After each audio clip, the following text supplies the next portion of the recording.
Komunitas anak adat minta Pemkot segera mengganti simbol adat di atas trotoar. Komunitas Kalesang Maluku dan anak adat Maluku minta pemerintah Kota Ambon menggantikan sejumlah trotoar berisi lambang dan simbol adat atau kakehang Maluku. Hal ini disampaikan dengan tegas oleh puluhan anak adat saat menggelar aksi demonstrasi di kantor Wali Kota Ambon pada Kamis siang. Dalam aksinya, para demonstran menilai penggunaan simbol-simbol adat di sepanjang jalan trotoar sangat melecehkan budaya sekaligus harga diri orang Maluku. Oleh karena itu, mereka mengecam dan meminta dengan tegas agar pemerintah Kota Ambon dalam waktu 95 hari segera melakukan pergantian seluruh kakehang yang ada di sejumlah trotoar yang ada di Kota Ambon. Koordinator aksi Pelmi Laun Figel Baubun mengatakan aksi meminta Pemkot menggantikan kakehang di atas trotoar di beberapa ruas jalan tersebut karena pemerintah Kota Ambon dinilai lalai menjalankan kesepakatan yang pernah dibuat antara komunitas Kalesang dan paguyuban anak adat Maluku dalam beberapa kali pertemuan. Ia mengakui aksi yang dilakukan ini semata-mata untuk memposisikan adat agar dihargai semua pihak karena apa yang dibuat oleh pemerintah Kota Ambon jelas-jelas melecehkan simbol adat dan harga diri orang Maluku.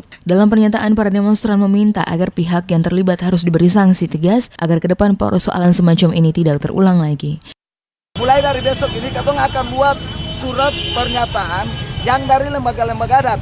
Perwakilan dari Kalesang Maluku akan menghadap lembaga-lembaga adat untuk mengeluarkan surat ini, rekomendasi ini untuk diberikan.